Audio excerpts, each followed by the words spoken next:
kasih Anda masih menyaksikan Kompas Sulsel spesial edisi Lebaran kali ini. Kita ke informasi selanjutnya, Saudara. Di Aimas, Kabupaten Sorong, Papua Barat Daya, seni ukir kayu tradisional coba terus dilestarikan. Meski tak banyak lagi tertarik dengan seni ini, namun nilai budaya pada seni kayu tradisional tetap coba dipertahankan. Daviwan Simsor telah menekuni seni ukir kayu sejak kecil dari kampung halamannya. Ia mengetahui secara otodidak mewarisi keahlian dari para pendahulunya. Dengan tangan terampil dan imajinasi kreatif, ia menciptakan karya-karya unik yang mempesona. Salah satunya pembuatan ukiran tifa, alat musik tradisional Papua. Dengan menggunakan alat-alat sederhana dan bahan baku dari alam, bisa menghasilkan ukiran yang indah. Proses pembuatan ukiran dimulai dengan memilih kayu yang tepat. Seperti pembuatan ukiran tifa yang diawali dengan membuat lubang di tengah kayu. Selanjutnya membentuk gagang sesuai motif dan sketsa dan memahat kayu mengikuti alur sketsa. Setelah ukiran selesai, dilanjutkan dengan menghaluskan permukaannya menggunakan amplas dan memberikan sentuhan akhir dengan cat atau pelitur. Setiap motif di ukiran Wan Simsor, pria berusia 73 tahun ini, memiliki makna dan simbol tersendiri. Simbol ini dipakai zaman dahulu dan dipercaya sebagai media komunikasi antara manusia dan alam. Saya Papua karena ciri khasnya suatu ketika akan hilang di atas negeri sendiri. Saya senang sekali harus memelihara sesuatu yang nanti kelak anak-anak muda atau anak cucu bisa melihat dan memang sudah ciri khas orang Papua. Sebagian besar hasil karya seni ukir Wan Simsor tidak diperjualbelikan.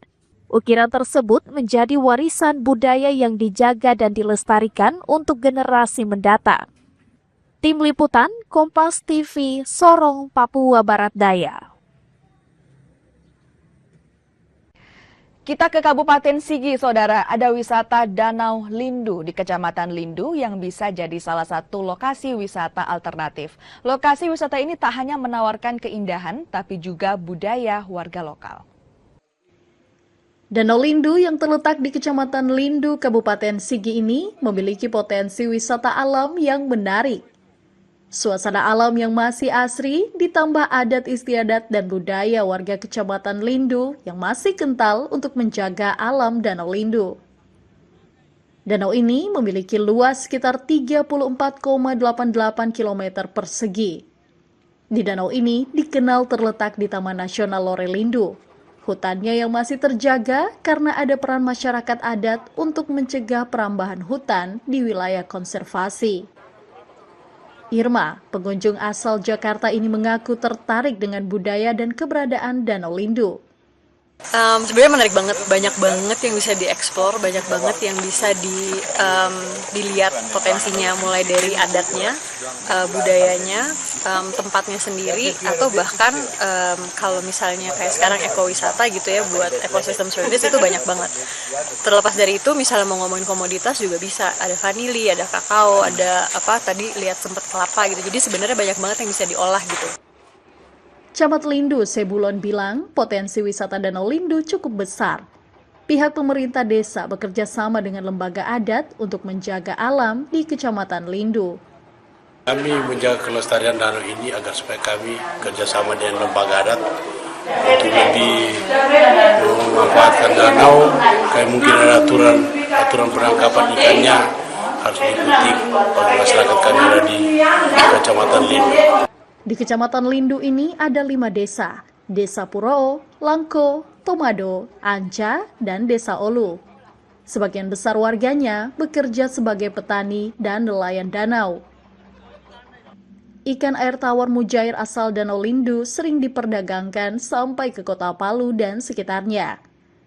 Akses untuk sampai ke Danau Lindu ini lewat darat dari Palu menempuh waktu sekitar 2 jam dengan jarak tempuh sekitar 53 km.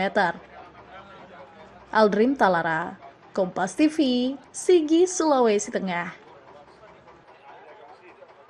Kita ke Bulukumba, saudara. Ada Pantai Tanjung Bira yang jadi salah satu destinasi wisata tersohor di Bulukumba. Pantai dengan pasir putih ini banyak menarik wisatawan untuk datang menghabiskan waktu bersantai. Pantai Tanjung Bira, lokasi wisata ini jadi salah satu yang tersohor di Sulawesi Selatan. Punya pasir putih dan pemandangan alam sekitar yang menarik, jadi daya tarik tersendiri bagi pantai yang terletak di Desa Bira, Kecamatan Bonto Bahari, Kabupaten Bulukumba ini.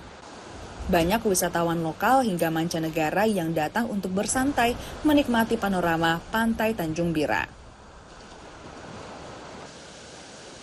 Pantai Tanjung Bira bisa ditempuh dengan jarak sekitar 190 km dari kota Makassar. Untuk tiket masuk, pengunjung dewasa dikenakan tarif sekitar Rp20.000, sementara anak-anak Rp10.000. Tim Liputan Kompas TV Makassar, Sulawesi Selatan.